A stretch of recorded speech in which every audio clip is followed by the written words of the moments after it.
आज ना मी तुम्हाला सांगणार आहे पहिल्या प्रेग्नेन्सीमध्ये माझ्यामध्ये काय बदल झाले होते आणि दुसऱ्या प्रेग्नेन्सीमध्ये माझ्यामध्ये काय बदल होत आहेत हे तर तुम्हाला सर्वात आधी सांगते. तर सर्वात आधी तर असं म्हणतात की प्रेग्नेन्सीमध्ये चेहऱ्यावर सुंदर असा ग्लो येतो आणि खरंच खूप छान वाटतं. हो, हे खरं आहे. कारण की ज्यावेळेस प्रिशाला मी प्रेग्नेंट होते ना त्यावेळेस माझ्या चेहऱ्यावर इतका सुंदर असा ग्लो आला होता आणि वजन तर माझं असं वाढत होतं झपाट्याने, जसं काय आपण पाडेच म्हणतो तसं माझ्या चेहऱ्यावर सुद्धा खरंच खूप छान असा ग्लो सुद्धा आलेला होता. आणि ह्या प्रेग्नेन्सीमध्ये खरं सांगू का, अजिबात चेहऱ्यावर ग्लो नाहीये आणि काहीच नाहीये. फक्त ह्या प्रेग्नेन्सीमध्ये मी खूप जास्त ॲक्टिव्ह आहे. कारण प्रिशाच्या टायमाला मी अजिबात ॲक्टिव्ह नव्हते. नेहमी काही ना काही बनवायचे आणि पटक्याने खाऊन मी झोपून घ्यायचे. कारण आधी तर आहे ना मी झोपायचंच बघायचे की मी कधी झोपेल म्हणून.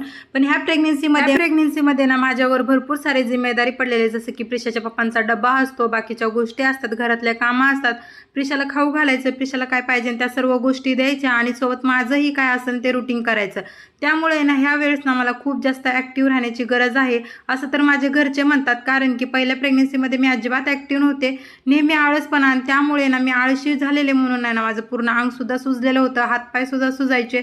आता ह्या प्रेग्नेन्सीमध्ये ना भरपूर सारे मी घरातले कामं वगैरे करते, त्यामुळे हातपाय वगैरे असं काही सुजत नाही. तर तुमची पहिली प्रेग्नेन्सी कशी होती हे मला कमेंट करून नक्की सांगा. चला पुन्हा भेटू अशाच एका व्हिडिओमध्ये. तोपर्यंत सर्वांना बाय बाय.